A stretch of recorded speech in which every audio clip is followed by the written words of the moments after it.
Semuanya takut pada far right, tapi yang akan naik adalah kelompok yang tengah yang bisa kompromi semuanya. Tapi karena kelompok tengah ini kompromi, dia tidak bisa melakukan perubahan Iya. kebijakan. Iya. Ini bukan gamble Macron untuk dia atau untuk Prancis, tapi ini gamble Macron untuk menyelamatkan narasi besar Uni Eropa yang sejak Luar 2 biasa. tahun, Biasa. 4 tahun lalu ini dia semangatkan sebagai gelorakan sebagai bentengnya peradaban Barat.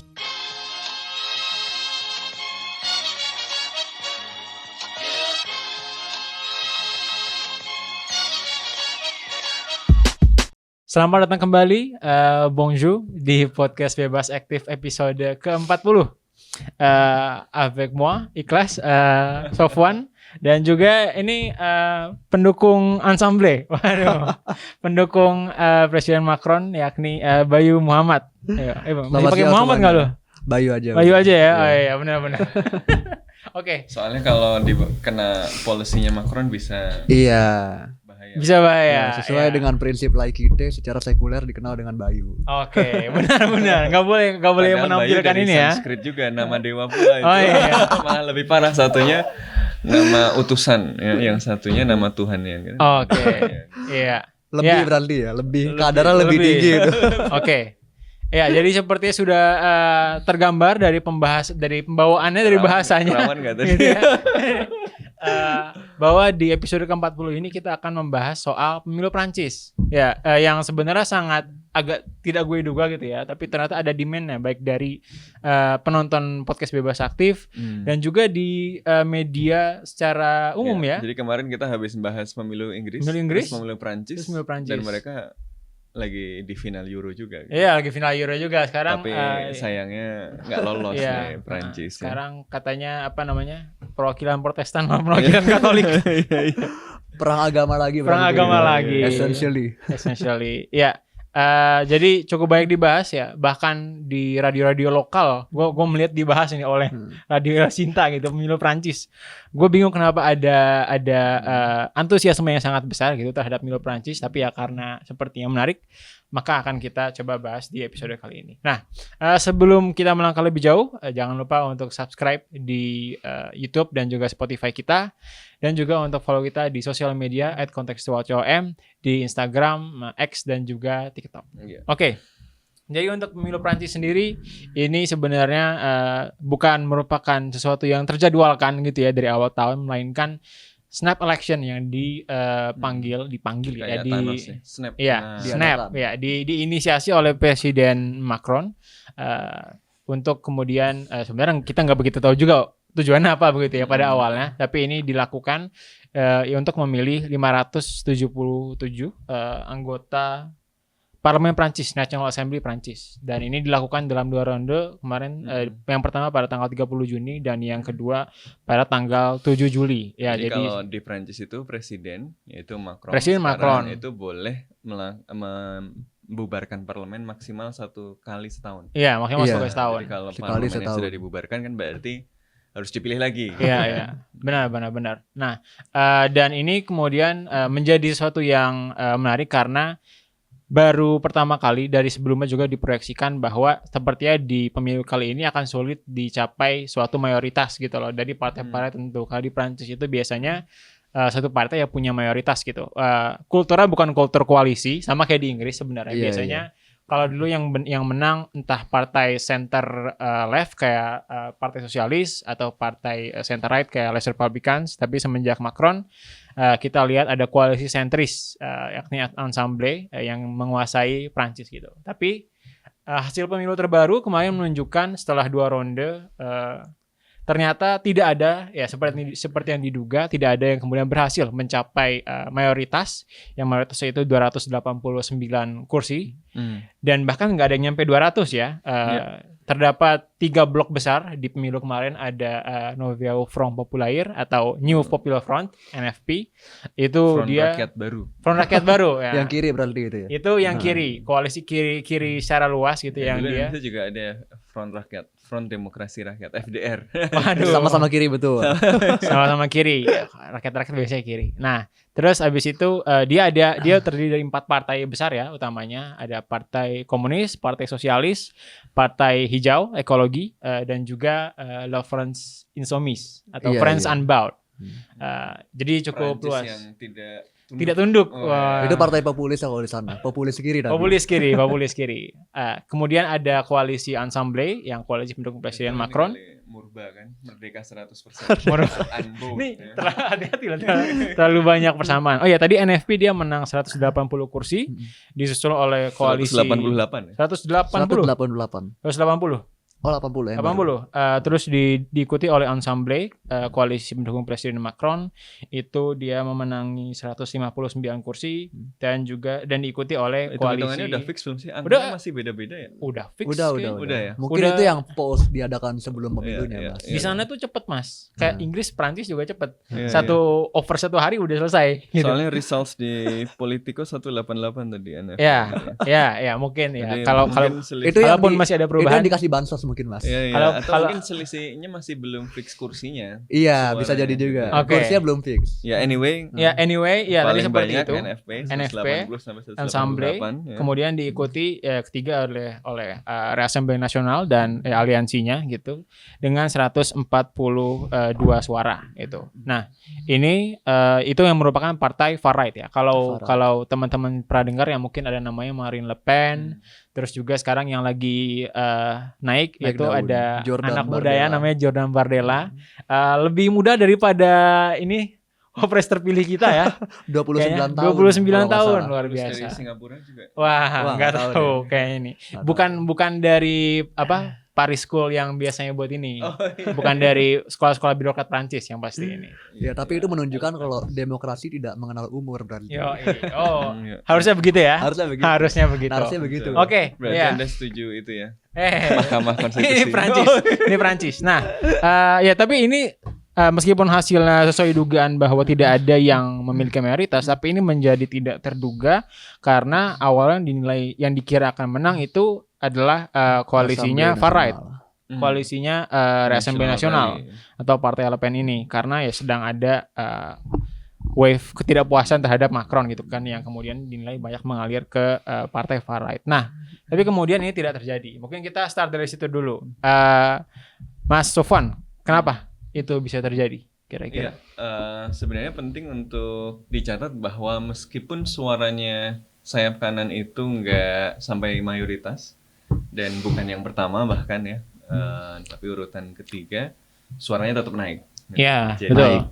meskipun kita menyaksikan video-video bagaimana para pendukung Le Pen itu sebenarnya sudah di luar TPS siap-siap merayakan kemenangan karena ya semua survei tadinya Menunjukkan itu. menunjukkan bahwa Menunjukkan mereka sangat mungkin memenangkan pemilu kali ini, tapi ternyata hasilnya di luar dugaan. Mereka hanya peringkat ketiga dengan 140-an kursi, ya 142, tetapi ini tetap saja kenaikan Iya. dari tahun 2022. Jadi tahun 2022 itu 89. ya mereka ya nggak nyampe Nah, 100 gitu. Iya nggak sampai 100. Jadi Ya hampir doubling. nambah 2 kali lipat ya. Dua nambah kali lipat. 50, enggak, Enggak nyampe. Dua kali nyampe. lipat sih. 50%. Hampir. 50%. Nambah separuh itu kan Separuh. ya lumayan gitu. Lumayan. Makanya Le Betul. Pen meskipun mungkin agak sedih juga kali ya, Mhm. tapi dia mengatakan bahwa ya ini hanya kemenangan yang Tertunda. Waduh, kekalahan adalah kemenangan tertunda. ya, motivator juga dia. Motivator juga dia. Perlu semangat dong berarti kan. Iya, iya. Hmm. Dan kalau kita lihat perjalanannya sayap kanan, ini kan jauh sekali dari tahun 80-an, 90-an di mana kelompok-kelompok sayap kanan bapaknya Lepan. ini kan cuma fringe aja. Itu Fringe, kan dulu Fringe Party. ya partai pinggiran yang wah kalau milih itu socially agak aneh lah Aneh gitu. kan. Semacam tabu lah waktu itu. Ya, jadi tapi ternyata dalam sekian dekade semakin menjadi mainstream. Dan kalau katanya nggak cuma the far right is going into the mainstream, tapi the mainstream is going into The far right. far right gitu ya. Iya, Jadi iya. justru malah semakin ketarik diskursusnya ke kanan ya, ke supremasis kulit putih, anti imigrasi, termasuk juga Macron ya yang banyak Iya. dikritik ya. Dia kan sebenarnya jualannya di tengah gitu, tapi tengahnya itu juga agak Agak ke kanan makinnya. ke kanan karena sentimen sayap kanan ini memang menguat di Prancis. Jadi kalau tadi dibilang ini kekalahan sayap kanan, not necessarily juga gitu ya.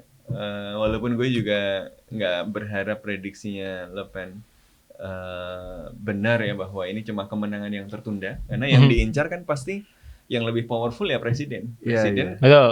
tahunnya 2027. 27. Jadi 3 tahun lagi. Jadi ya kalau dalam 2 tahun nambah 50 kursi itu kan menunjukkan Progres. sebenarnya Ya, peningkatan dukungan ya. Karena itu kemudian menjadi penting bagi blok-blok yang saat ini berhasil menghalangi sayap kanan berkuasa, ya selanjutnya ya kerjanya jangan cuma kerja elektoral, kerjasamanya jangan cuma kerjasama elektoral gitu loh. Setelah ini yang ribet adalah gimana nih mengelolanya setelah pemilu kan? Karena Benar. kemarin musuhnya jelas ya, semuanya percaya bahwa orang-orang ekstrim yang anti imigran, yang supremasis ini nggak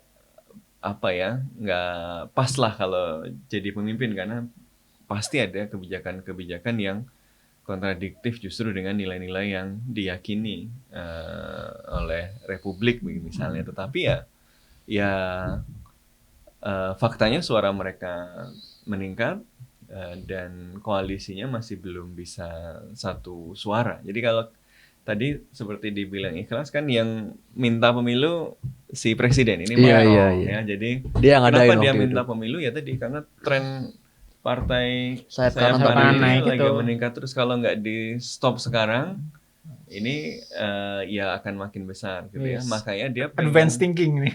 Luar biasa Ya, Macron. ini Trust dia- the plan. Macron Luar itu biasa. Trust sampai the plan. orang-orang kan heran kan, tapi wartawan tidak mengerti pikiran Iya, saya. Gitu. Pikiran saya terlalu kompleks untuk Pikiran wartawan. saya terlalu kompleks dia ngomong. Tapi memang dia bertaruh. Jadi dia bertaruh. Kalau nggak, dia kan makin lama makin nggak populer. Kan waktu ada wacana membuktikan sungai di Prancis itu bersih, terus Macron mau berenang kan, Iya. orang-orang malah ramai-ramai mau buang air di situ kan. Iya, Gitu. Kira-kira iya, menunjukkan betapa Tidak populer. tidak populernya Macron gitu ya. Tapi dia tahu bahwa segmen besar di Prancis itu sangat khawatir juga dengan sayap kanan gitu. Iya. Sejelek-jeleknya Macron untuk imigran, untuk minoritas dan seterusnya, ya Le Pen lebih mengkhawatirkan gitu kan. Iya, Jadi iya, bukan pilihan bagus. Karena itu dia itu tadinya bertaruh bahwa kalau dilakukan sekarang, orang-orang itu akan terpaksa ngumpul di tengah. Oke. Iya. Orang-orang itu akan terpaksa ngumpul di gue gitu. Oke. Kenapa? Karena yang kiri ini kerjaannya kan berkelahi terus gitu ya. Kiri-kiri kan di mana-mana stereotipnya sama gitu ya, ngomong panjang, Benar, lebar, habis benar. itu ribut sendiri ya. Benar. Oke. Saling menghukumi, wah kamu revisionis, wah kamu sofinis ya, wah kamu Bibitnya udah sejak di macam-macam kampus gitu. itu. Jadi isinya ribut Kampus ke aja. bawah terus, nggak mau lulus dari ini. Ini aktivisnya. Jadi Macron itu bertaruh bahwa ini yang kiri-kiri ini nggak akan bisa bersatu, karena kiri-kiri nggak bisa bersatu, tapi mereka benci yang sayap kanan, mereka pasti ke tengah. Gitu loh. Jadi gue memang nggak populer, tapi ada yang lebih menakutkan dari gue, yaitu sayap kanan. Dan karena kiri-kiri tidak bisa menawarkan alternatif, ya mereka harusnya ke tengah dong. Oh, Nah oke. ini yang kemudian di luar prediksi. Ternyata mereka muak sama Macron, mereka nggak suka juga sama sayap kanan. Ternyata yang kiri-kiri ini bisa juga ternyata bisa bikin koalisi dan bisa meyakinkan orang-orang untuk daripada ke tengah, coba yang baru yuk. Oke. Iya. Oke. Sip. Ya, Jadi memainkan taruhannya antara berhasil dan nggak berhasil. Iya. Berhasil dalam hal ini menghentikan Laju sayap kanan tadi itu, Mas, ya. Tapi gagal karena ternyata bukan ke tengah tapi malah ke kiri. Ke kiri. Jadi buat Macron taruhannya ya separuh berhasil separuh gagal. Oke, gimana Bay kalau menurut lo? Tadi ada satu perkataan yang menarik sih dari Mas Sofwan, yaitu nobody's expecting the result of this election. Dan itu juga aku ngeyakininya Macron juga dia nggak mengharapkan ini adalah hasil yang terbaik buat dia, tapi merupakan lesser evil dibanding kalau misalnya Le Pen yang menang. Jadi kenapa kok pemilu ini diadakan? Karena Macron khawatir dengan hasil pemilihan parlemen untuk Eropa, ya. Uni Eropa yang Iya, diadakan oh iya sekitar benar. Konteksnya 2-3 itu. bulan yang lalu, di mana against all the odds, ternyata sayap kanan yang berada di bawah kepemimpinannya Marine Le Pen itu berhasil mungkin nggak menguasai parlemen Eropa ya, tapi menggerus anggota-anggota legislatif yang berasal dari kubunya Macron di sana. Karena itu dia mengadakan pemilu dadakan yang udah diselenggarakan selama 2 putaran berarti kan, dari tanggal 30 sampai tanggal 7 dengan hasil yang kita lihat sekarang. Jadi menariknya Jun, itu aku sebenarnya belum ngebaca banyak mengenai pemilu Eropa, dan aku mulai ngebaca lagi selama 2 hari terakhir, sumber utamanya Twitter.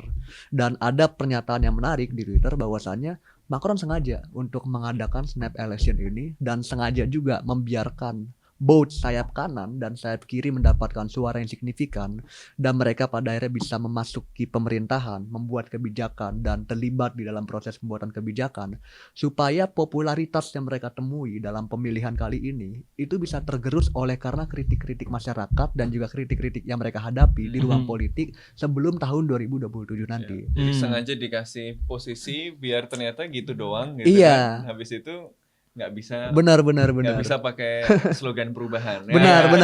Ini kan Karena lah, Tapi- kan lu ada di situ. Iya, benar. Tapi kan ujung-ujungnya bukan dia yang berkuasa gitu kan akhirnya. Dan sekarang justru nggak ada yang bisa ruling. Nah, kalau menurut gue tadi kalau dari Mas Van sama Bayu itu apa namanya, istilah komentar dari komentator politik gitu. Iya, Bukan analis elektoral gitu. Karena ngomongnya general trends gitu. Nah, tapi kalau secara penjelasan kenapa bisa menangnya gitu, karena kan memang survei di awal banget, jadi survei di Juni itu menempatkan koalisinya Le Pen, Rassemblement National itu bisa sampai dapat 250 kursi Iya, bahkan gitu kan. a Yang itu staggering number of ya, seats yang sebenarnya. itu udah tinggal 30-40 seats away dari majority.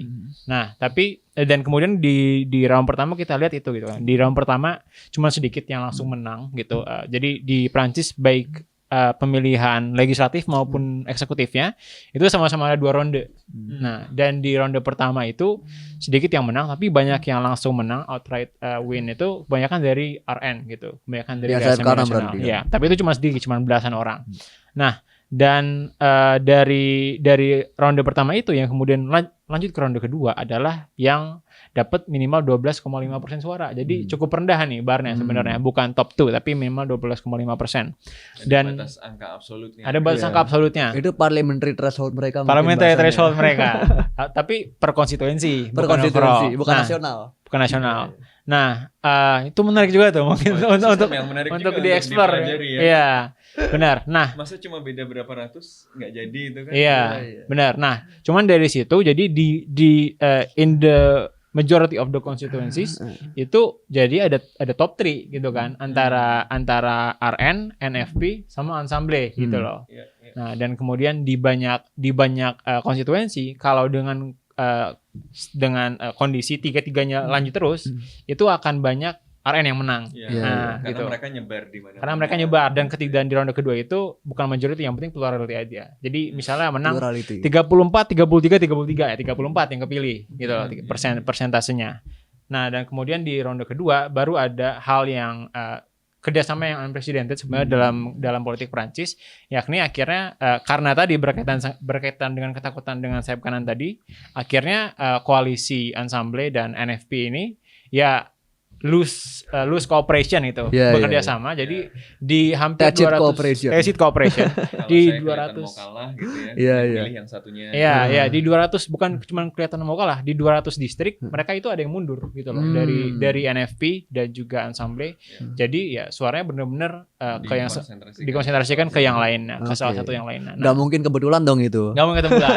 Strategi sengaja itu, dan Iya, itu iya. kenapa kemudian RN akhirnya nggak menang. Meski kalau kita lihat secara popular vote itu dia yang paling besar, dia 37% dari popular vote. Sementara kalau Ensemble itu cuma 24 dan NFP cuma 25%.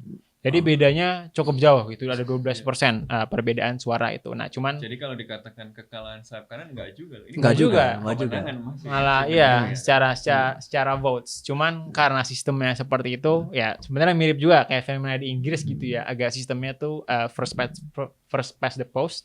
Jadi dari masing-masing distrik cuma satu, sehingga hasilnya seperti itu. Bisa ada kerja sama sebelum pemilu gitu, nggak cuman setelah pemilu doang kayak di sini. Cuman Jun, kalau aku ngelihatnya, Apa? ini juga nggak bisa dikatakan sebagai kekalahannya Macron. Kenapa? Karena kekalahannya Macron dan juga Ensemble dan juga Renaissance partai dia sebelumnya itu kan namanya kalau nggak salah La République En Marche kan diganti jadi Renaissance. Iya. Kekalahan itu akan terlihat ketika kita ngelihat chartnya dan emang partainya Macron ini itu kalah kursi dibandingkan ya terutama sama NFP yang dipimpin oleh Jean-Luc Mélenchon. Tapi kemenangannya NFP ini menjadi tidak begitu bermakna. Kenapa? Karena terbukti sampai saat ini mereka pun sebagai suatu koalisi partai tidak bisa berdamai untuk menentukan siapa yang akan dimajukan sebagai Perdana Menteri Ya, benar. dan diajukan ke Macron. Ini merupakan sesuatu yang menunjukkan kepada kita bahwasanya in number memang partai-partai sayap kiri ini menang, tapi ketidakkompakan, ketidakharmonisan dan juga ketidaksetujuan yang ada di antara mereka itu secara faktual menunjukkan kalau dalam koalisi sayap kirinya ini juga mereka terpecah-pecah, di mana kubunya Macron ini lebih terlihat kompak dibanding mereka untuk berdiri sebagai suatu kekuatan politik jikalau bukan pemerintahan yang setelah pemilu ini berakhir bisa dictate their terms terhadap partai-partai sayap kiri. Ini kemenangan in number yes bagi sayap kiri. Cuma kemenangan ini tanpa ada kekompakan yang bisa diterjemahkan menjadi suatu kebijakan, dimulai dari kesepakatan mereka untuk memilih siapa yang akan menjadi Perdana Menteri nanti di parlemen, itu kan menjadi tidak berarti. Ketika Betul. Atal dan juga Ensemble itu masih memiliki dukungan yang kuat terhadap Macron dan juga pemerintahannya. Iya, tapi Macron nggak mau ngizinin dia buat mundur kan. Setidaknya interim sampai sekarang. pemilu, setidaknya sampai Olimpiade Perancis tahun 2024 mendatang ini. Sampai sign bersih lagi. Benar. Ini merupakan pemilu yang menarik karena kita nggak bisa ngelihat ada yang kalah dan juga siapa semuanya menang semuanya kalah in their own way gitu kan. Yang kiri menang in number, yang kanan juga menang dalam artian mereka mendapatkan perolehan suara sekitar 54 kursi penambahan dari pemilu sebelumnya. Tapi yang tengah menang juga karena dia nggak kalah. Karena dia nggak kalah. Kalau pakai bahasa militer, ya mungkin ada satu kesamaan, ada satu kesamaan antara Macron sama Jokowi, jago-jago main catur politik ini kan dua-duanya. Jadi ini kalau pakai bahasa perang itu mungkin istilah kalau ada status snap quo. election di sini Jokowi nggak suka sama PDIP dikit, ini kali ya. Bisa, tapi waduh. agak lebih riskan kalau itu. Jadi kalau pakai bahasa pertempuran, mungkin ini istilah status quo antebellum juga buat Macron. Keadaannya kembali seperti sebelum peperangan secara de facto-nya gitu. Itu yang aku ngelihat sih Jun dari pemilu Prancis ini. Menurut gue sih enggak ya. Enggak juga. Karena ya tadi kalau sayap kanan kan memang trennya progresnya naik ya. Dan progres kelompok-kelompok tengah ya Macron tuh memang popularitasnya turun. Itu tetap terjadi. Tapi yang memang kemudian terjadi walaupun sekarang kelompok-kelompok sayap kiri ini belum bisa nyebut nama Perdana Menteri dan belum bisa jadi kekuatan politik yang efektif pasca pemilu ya karena mereka emang nggak pernah sampai ke titik ini gitu. Iya. Belum ada pengalaman. Belum ada pengalaman mereka mendapatkan suara yang signifikan untuk membentuk pemerintahan. Ada perubahan-perubahan gitu ya yang kemudian menimbulkan ketidakpastian gitu. Memang betul bahwa tadi semuanya menang, semuanya kalah. Dan karena itu jadi uncertain. Untuk memerintah butuh minimal 240, 250. Iya. Mayority di parlemen. 280 gitu kan. Ya kalau buat pemerintah sih bisa minority government sebenarnya. 240, 250 lah. Kalau mau agak nyaman ya tambahin bonus lah ya kan. Tapi ya dengan situasi seperti ini kan itu nggak mungkin tercapai gitu. Iya. Nah jadi emang kemudian adalah bagaimana ya setelah pemilu ini ronde berikutnya gitu. Tadi kan ada 2 ronde dan ini ronde ketiganya. Ronde ketiganya. Ya kompetisi antar elit ini. Benar. Dalam kompetisi antar elit ini Macron dan kawan-kawan lebih unggul menguasai stage daripada kelompok-kelompok sayap kiri gitu. Karena itu mereka tekanannya kan tekanan dari luar, makanya yang kemudian dilakukan adalah rally kita yang menang harusnya kita benar dapat posisi ini. Kita harus menerapkan platformnya bukan platform yang nomor 2 dong, platformnya platform nomor 1 harusnya. Based on votes. New Front Populer dong gitu. Nah, jadi mereka lagi mobilisasi di luar karena ya mobilisasi di dalam mereka masih baru, masih Sulit, belajar. Iya, ya. iya, iya. Udah Ngumpul seperti apa kita belum. ngumpul-ngumpul aja lah nyanyi Benar, benar. internasional. Karena lucunya apa Jun? Ternyata La France Insoumise yang dipimpin Jean-Luc Mélenchon, Parti Sosialis, Ekologis dan juga partai yang Komunis. institusional tadi itu, Iya. yang merupakan bagian dari sayap kiri, Iya. merayakan kemenangannya di tempatnya masing-masing. Oh iya ya. Di tempatnya masing-masing. Mereka nggak merayakan Nggak ini mungkin. dalam Iya, suatu iya, rumah iya. kampanye Ini bersama dan lain paradoks ya, sebagainya. sebenarnya Enggak. internasionalnya Iya. bersatu ya, kaum buruh sedunia tapi di rumahnya masing-masing. Di rumahnya masing-masing. Nggak ada rumah Bersama itu rumah nggak bersama nggak ada Nggak gitu. nggak ada. Beli di Menteng satu gitu kan kayak di sini. Kalau kalau di Ada gitu. kalau di Paling pemilu ada nih. Di Nggak ada. Paris satu di Nggak ada dekat rumah besar umat Islam ya kalau di sini. nggak kalau ada. di sensor mungkin kalau itu. Kalau di pemilu Indonesia kemarin, emang Partai Golkar sebagai contoh, PAN dan juga yang bagian dari Koalisi Indonesia Maju ini merayakan di markasnya masing-masing. Tapi Prabowo dan juga kepemimpinan itu kan ngumpul di satu tempat untuk merayakan kemenangan mereka. Ya, Ini nggak terlihat dalam ya, pemilu sebelum Prancis yang resmi sebelumnya. pula gitu kan. Sebelum Ya. resmi pula. Ya beda kan. Beda, Bisa beda, bagi-bagi beda. bansos sama yang Beda, Nah, itu beda. perkara lain. Nah, jadi emang posisi Macron sekarang aku ngelihatnya ya Jun, itu sangat strategis. Yang jelas far right sama far left itu nggak mungkin membentuk koalisi karena yang terjadi sekarang ini kan hang parlemen.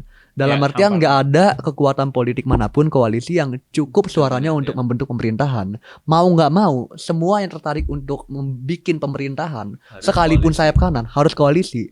Sayap kiri jauh sama sayap kanan jauh itu nggak mungkin berkoalisi. Iya. Yang memiliki potensi untuk membangun jembatan justru adalah kelompok tengah ini yang dipimpin Iya, sama iya. Macron. Kalau aku sih ngeliatnya ya sangat masuk akal bagi Macron untuk ngambil suara dan juga partai dari koalisi sayap kiri dan juga sayap kanan yang moderat. Kalau di sayap kiri mungkin alih-alih dia bergandengan dengan La France Insoumise yang mereka juga udah menolak untuk berkoalisi sama Macron, dia bisa mengambil dan juga menarik sebagai contoh partai sosialis yang secara politik itu lebih moderat daripada La France Insoumise. Dan aku sih juga ngelihatnya ya sangat besar peluang dan juga insentifnya bagi moderat di sayap kiri ini untuk merapat dengan partai Macron karena belum apa-apa saja La France Insoumise yang menjadi kiri jauh ini udah mengeluarkan pernyataan-pernyataan mengenai kebijakan yang sangat radikal dan itu mungkin nggak populer untuk partai sayap kiri dan Ya, manapun itu termasuk di tahun pajak 2027 ya. nanti. Iya, iya. Iya, Nah, pajak tadi- 90% untuk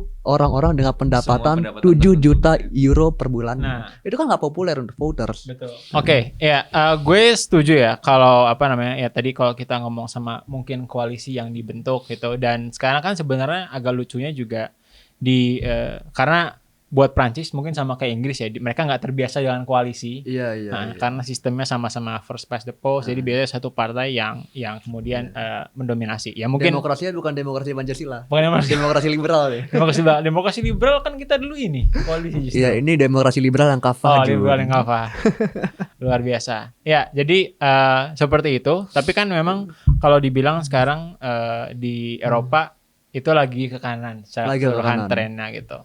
Tapi entah kenapa pemimpin-pemimpinnya yang terpilih justru sayap Kiri. kiri gitu loh, Iya. center left. Kayak kemarin kita lihat di Inggris dan kemudian juga Prancis yang menang sekarang justru dari NFP gitu kan. Nah, Iya, iya. kalau menurut gue ini my two cents ya sebenarnya meskipun tentu saja gue juga ada concerns dengan dari far right ini tapi dengan melihat sistem yang dilakukan ya terutama yang dia kelihatannya yang secara dari analisis secara proporsionalitas itu sepertinya kurang bagus kayak yang kita lihat di Prancis ini padahal popular vote-nya paling besar yang Rassemblement National tapi yang paling besar kursinya justru NFP gitu kan. Nah ini sebenarnya in the long term menurut gue bukan sebuah term yang sehat gitu loh. Karena sekalipun misalnya kita mau contain dari the rise of far right ini, itu nggak lewat gaming the system gitu loh. Kalau itu kan cuman pakai akal-akalan sistem elektoral doang kan kalau bisa dibilang gitu. Kita far right naik, berarti kita koalisi, kita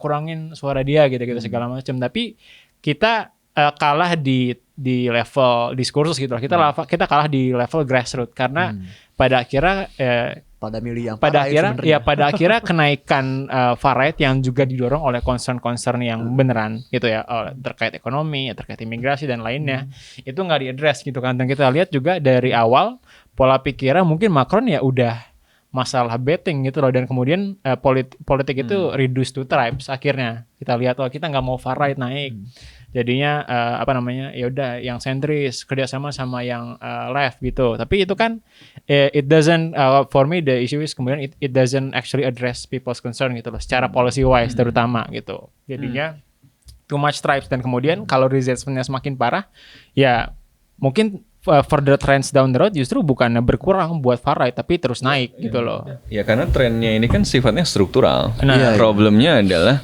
kegagalan globalisasi untuk kemudian deliver its promises, yang kemudian membuat kondisi ekonomi memburuk di negara-negara maju gitu ya. Iya. Ya karena kemudian pasarnya terbuka luas, banyak pekerjaan yang kemudian misalnya supaya lebih efisien ya di outsource keluar gitu ya, di negara-negara berkembang, di negara-negara miskin jadi race to the bottom, jadi ada omnibus law ya, mengurangi di mana-mana proteksi untuk lingkungan dan seterusnya biar murah, biar attract investment.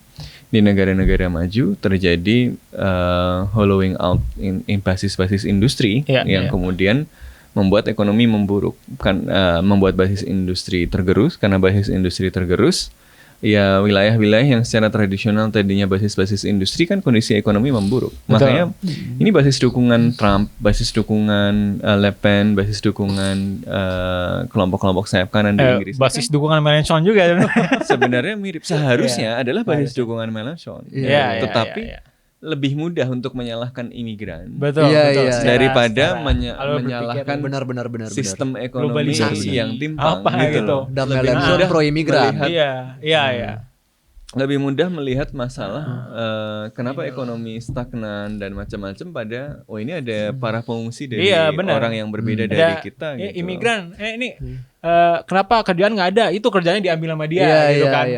Narasi primordial kayak gitu lagu gampang gitu ditunjuk gitu orangnya. Kalau globalisasi gimana gitu ya. Jadi karena problemnya struktural gitu ya, makanya memang ya tren ini adalah tren yang jangka panjang gitu loh. Selama problem ketimpangan yang semakin meningkat ini tidak diadres gitu. Dan ya imigrasi adalah konsekuensi lain ya, satu sisi dari satu mata uang yang sama sebenarnya dengan peningkatan ketimpangan dan perlambatan ekonomi di Eropa gitu. Karena kenapa terjadi imigrasi gitu ya? Ya karena ketimpangan di level global juga gitu kan.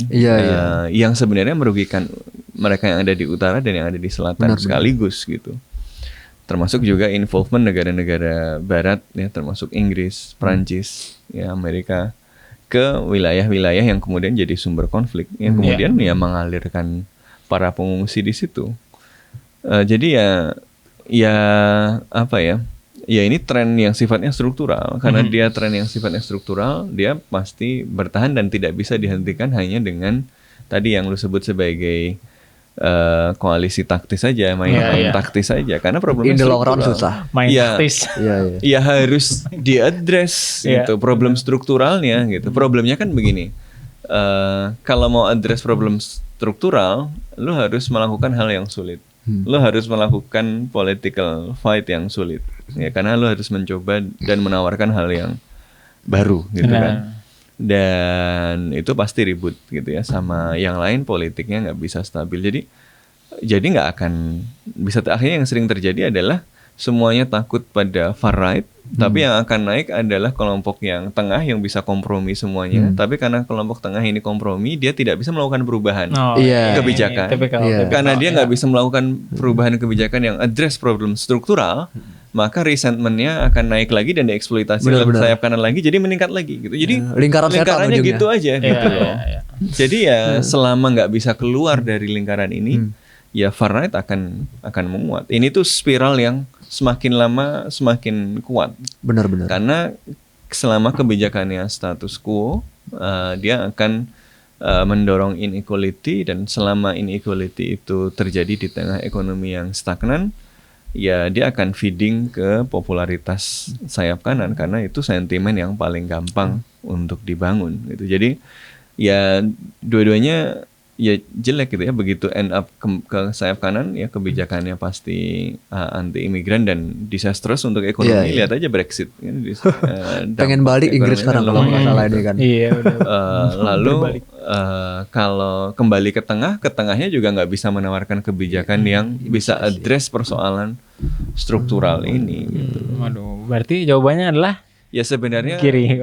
tapi ya bukan, mungkin nggak kiri-kiri banget, tetapi Iya, iya. yang Oh, lebih oke. rasional gitu ya. Benar-benar.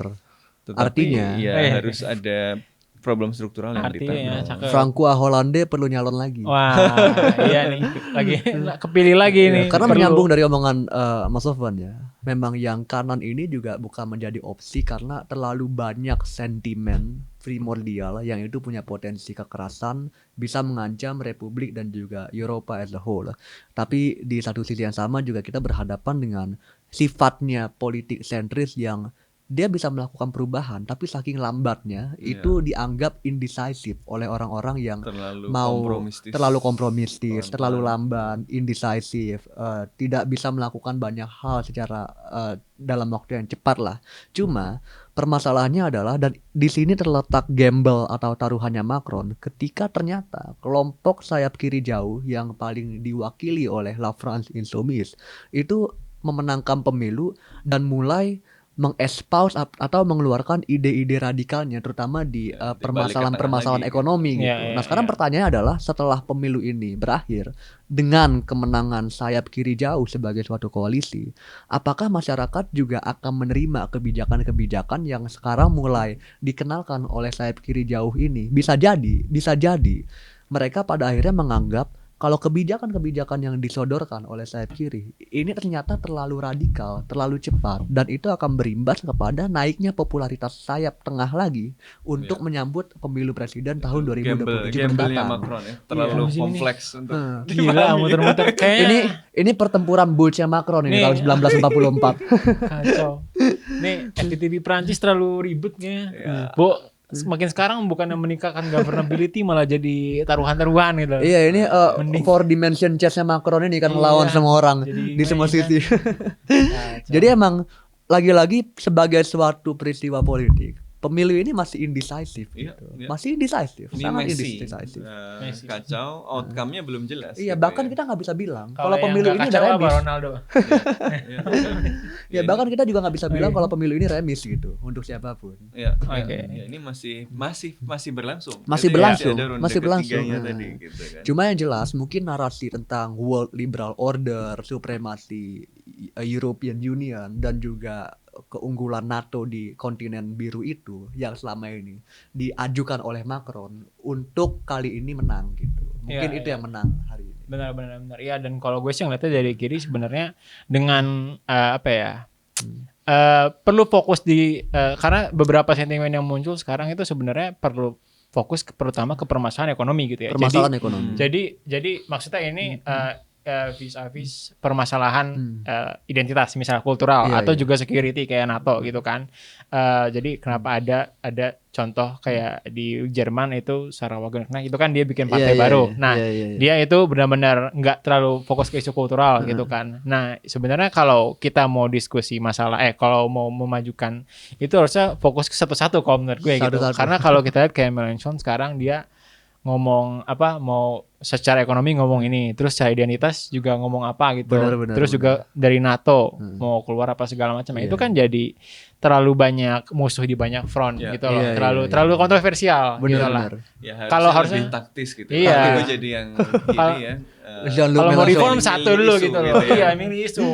Semuanya diomongin gitu. Iya, Tapi iya. menariknya adalah dari partainya Mélenchon yang La France Insoumise itu, pemimpin partainya udah menyatakan kalau Prancis akan membantu negara-negara Eropa termasuk Ukraina yang terancam dari agresi militer yang saat ini sedang ditunjukkan oleh Rusia. Ini menunjukkan kompromi juga di sisi sayap kiri jauh yang dulunya Jean-Luc Mélenchon itu secara tegas dan lugas menolak NATO. Sekarang dia juga udah punya narasi yang berbeda. Iya. Jadi invasi Rusia ke Ukraina ini juga merupakan kado bagi sayap tengah sih dalam perpolitikan Eropa. Ya, awal abad 20 juga begitu kan, partai-partai Iya, sosialis iya. mau nggak mau kalau mau menang pemilu ya dia harus ikut mendukung negaranya menghadapi yang dipersepsikan Benar, sebagai benar, musuh. benar. Kalau Iya, nggak iya, dianggap nggak bisa pengkhianat lembek. dong, Benar. nggak bisa kolom kelima kalau nggak salah kontroversi. istilahnya. Ini yang Fifth disebut column, Gramsci ya. sebagai false consciousness-nya. False consciousness. Berat emang jadi partai Berat. kiri. Tapi tadi mengenai kebijakan ekonomi yang kiri jauh ya, memang kita nggak bisa mengatakan kalau perekonomian Prancis di bawah Macron itu baik. Tapi Ya. pertanyaannya adalah apakah rakyat, masyarakat itu kemudian siap dengan resep-resep ekonomi radikal yang ditawarkan oleh La France Insoumise? Itu kan dua hal yang berbeda Ya, pembicaraannya. tapi menurut gue sih menarik ya. Maksudnya kan kebalikan dari Macron gitu yang naikin pension umur pensiun Jadi 64 dari iya, 62. Iya, malah Ya. diturunin dari 60. jadi 60 gitu 60, kan iya. sama Mélenchon gitu pengennya. Dan maksudnya resep ekonominya benar-benar beda gitu. Karena ya kalau kita lihat kalau identifikasi plan ekonomi gitu, yang beda tuh itu gitu loh. Yang Karena beda sisanya sama gitu dari More or less sama lah. dari center left sampai ujung kanan juga Iya, naikin iya. aja terus angka pensiun gitu, umur pensiun dan yang lainnya. Maksudnya ya not necessarily berarti itu yang benar, tapi maksudnya itu yang mungkin bisa ke arah yang berbeda gitu dari resentment Prancis atau mungkin Eropa ya, karena Eropa kan orang-orangnya agak santai gitu loh bandingkan Ya iyalah santai dari lahir sampai mati diurus negara, Bos. ya iya. Iya kan sama rezim sosdem ini. Lo nggak mau diurusin negara? Mau. Tapi bukan dengan cara LFI juga mati aku di situ. Iya. Oke. Kalau begitu masih banyak ketidakpastian untuk Prancis gitu Jadi ya. sebenarnya ya ketidakpastian itu setidaknya secara teknis selanjutnya apa gitu kan? Siapa Iya, pemerintah? what's next? Siapa What's next? Perdana Menterinya? Sebenarnya skenario-nya ada banyak. Normalnya adalah yang menang pemilu yang paling banyak kan yang ditunjuk jadi perdana menteri. Benar. Cuma ini kayaknya sulit karena figurnya Mélenchon yang memang apa ya? Esentrik dalam politik lah mungkin ya, bahasanya. Agak lain. Yang Agak meledak-ledak lain. gitu ya sehingga Iya. musuhnya banyak gitu. Benar, Jadi benar. sangat sulit misalnya untuk membuat yang lain menerima Mélenchon. untuk jadi perdana menteri benar, gitu. benar, benar. Tapi kalau bukan Mélenchon siapa? Ya tadi kemungkinan berikutnya adalah ya akan ada pemerintahan interim. Jadi ya udah status quo aja tapi nggak Status quo. akan membuat I- kebijakan-kebijakan yang terlalu serius. Nah berarti ya Interim orang yang tapi 3 tahun lama. 3 tahun. Nah, itu mungkin bagian Ya dari kan ada juga contohnya PLT 2 tahun. tapi Mas, itu alasannya Covid, Mas. Oh iya. Nah, mungkin ini bagian dari percaturan Macron yang nggak bisa dipahami oleh kita ini kan. Iya. Dia tahu kalau kiri sama kanan nggak bakal bisa cukup kuat untuk pemerintahan. Jadi Ujung-ujungnya sengaja Gabriel membuat Attal interim. juga yang jadi perdana menteri. Adainlah pemilu bener hasilnya kayak begini. Ya, tapi menurut gue itu terlalu menganggap ini masih dua buat nothing. Menurut gue ini Iya, Macron iya. salah kalkulasi juga. Salah kalkulasi walaupun juga. hasilnya Benar-benar. ya masih somehow bisa salvage gitu ya. Tadi belum kelar pemilu. Nah itu kemudian yang ketiga adalah teknokrat yang bisa diterima Iya. oleh kelompok yang macam-macam. Jadi yang ada pembicaraan ke arah situ. kelompok non politisi bukan dari partai tapi ya semuanya bisa nerima gitu ya. Istilahnya mungkin Zaken kabinet ini ya kalau di Ya. sejarah Indonesia. Ya mungkin pemikir yang agak kiri gitu tetapi juga bisa diterima karena nggak radikal-radikal Kalau amat teknokrat gitu. itu biasanya kementeriannya banyak apa nambah lagi apa gimana? Tergantung kuenya perlu dibagi-bagi apa kagak. Ya, atau Kuenya tadi di kalangan teknokrat semua. ya, tapi kalau teknokrat ya akhirnya teknokrat semua. Enggak. Kan nanti koalisi besar yang moderat nih. Ya, Makin atau banyak yang berarti paling makin banyak kuenya yang masih dibagi-bagi. bisa juga ya. Nah ini sama ruwetnya. Jadi Sama ruwet, 2024 ini pemilunya hasilnya Di mana-mana ruwet. Ya ruwet ya memunculkan Ini kita belum banyak kompleksitas. ini kalian belum bikin episode Amerika loh. Dikit Oh, lagi. Biden mau mundur.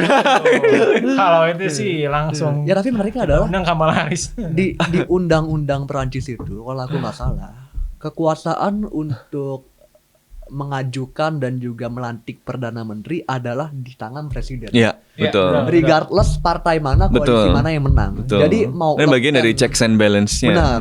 Mau Le Pen pun yang menang, kekuasaan terakhir untuk mengangkat Jordan Bardella atau tidak, dia kan ya mentinya Le Pen kalau nggak salah kan, ada di tangan Macron. Jadi ya secara konstitusional juga nggak salah ketika Ya sampai 27. ngapoin Gabriel Attal untuk Ya, menjadi ya, perdana menteri interim. Iya. Tapi kan nggak etis karena Nggak etis. seharusnya Dan checks and balance. Jadi siapapun yang menang seharusnya Iya, diberikan kesempatan dan minus kan. juga kalau kemudian nggak punya majority di parlemen gitu Iya, kan. di satu sisi itu benar ya. Kalau kita ngomongin etis nggak etis, tentu nggak etis. Tapi klaim sayap kiri, terutama Mélenchon, bahwa mereka itu sebagai pemenang harus punya perdana menteri, ini kan juga harus disertai dengan kemampuan mereka untuk mendukung seseorang siapapun itu untuk menjadi perdana menteri. Karena dalam situasi seperti ini, Macron sangat dibenarkan dan punya legitimasi keabsahan untuk mengatakan kiri juga belum siap untuk memerintah gitu. Iya, berarti yang kiri kan harus membuktikan mereka bisa mengorganisir mereka harus diri membuktikan gitu kemenangan kan. mereka gitu. Cuma jadi rondenya belum selesai ini kan. Apalah yang bisa diharapkan dari koalisi yang siap 4 hari sebelum pemilu ini kan? Iya. Kemungkinan besar sulit sih ya. Sulit. Tapi ya kalau teman-teman aktivis ya pasti kan menyambut ini dengan antusias dan kembali benar. ya bisa loh dilakukan sesuatu gitu Iya, ya. tapi kalau di Indo Ya kalau enggak nanti gagal terus bikin lagi komentar-komentar lagi kan. Gitu paling gitu. kalau di Indo menang habis itu baku pukul di Kongres Mas biasanya. Aktivis ini. Nah, itu mungkin sedang dialami sama Jean-Luc Mélenchon di LFI-nya. Oke. Ya, asik ya demokrasi liberal ya. Asik ya demokrasi parlementer. Oke. Kalau begitu mungkin cukup seperti untuk Prancis. All the best buat rakyat Prancis semoga. Yang jelas Macron nggak akan bikin dekret presiden. Benar. Cuma satu lagi sih kalau boleh ya. Di sini aku melihatnya ya, ini merupakan langkah Macron juga untuk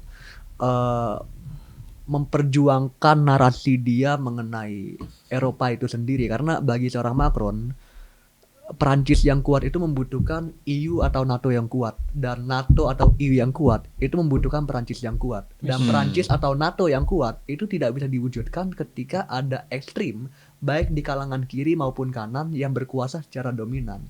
Jadi emang malah kalau aku melihatnya ini bukan gamble Macron untuk dia atau untuk Perancis, tapi ini gamble Macron untuk menyelamatkan narasi besar Uni Eropa yang sejak 2 tahun 4 tahun lalu ini dia semangatkan sebagai dia gelorakan sebagai bentengnya peradaban Barat saat ini. Itu mungkin yang aku lihat sih dari pemilu ini. Pemikiran Macron terlalu kompleks tapi Bayu bisa mengerti. Tapi gue jadi inget kayak ASEAN itu kuat kan ada Indonesia. Ya. Gitu. Jadi kayak enggak ya logikanya mirip-mirip gitu. Cuma kalau di Eropa Prancis konkret, Indonesia masih pertanyakan. Gak ada kesinambungan politik juga antar negaranya misalnya. Ya, jadi mungkin kalau tadi kita ngomongnya ini bukanlah kemenangan atau kekalahan untuk siapapun, yang jelas ini kemenangan untuk NATO dan EU. Iya, sementara. Tapi tadi secara struktural ini tren yang ada hantu sedang berkeliaran di Eropa. Ya, tapi bukan hantu komunisme tapi hantu fasisme gitu. Of Hitler itu. Ini mungkin terakhir ya, nyambung sama episode nanti mungkin tentang Amerika. Di saat Trump mungkin nanti kepilih, I don't know lah, tapi kan polling menunjukkan dia kemungkinan besar terpilih. Di saat Amerika bergerak ke kanan, Eropa bergerak ke kiri. That's interesting. Jadi ada dinamika saling checks and balance lah antara dua peradaban Barat besar ini nanti. Tapi sekarang justru secara voter wise Europe is shifting right, tapi Anglosphere Inggris sama Amerika ke kiri gitu, votersnya. Votersnya ini. Voters doesn't necessarily translate into who rules gitu ya. Apalagi dengan sistem yang macam Prancis ini. Oke, begitu kurang lebih untuk pembahasan episode pemilu Prancis ini. Teman-teman yang tertarik semoga sudah bisa tercerahkan gitu ya dengan ribetnya pemilu Prancis. Yang belum ada pemenangnya. Belum ada. Ya, dan belum ada pemenang konklusifnya. Belum ada pemenang konklusifnya. Dan kita pantau terus pemilu-pemilu lainnya karena 2024 tahun pemilu. Dan see you on our next episode. Ciao.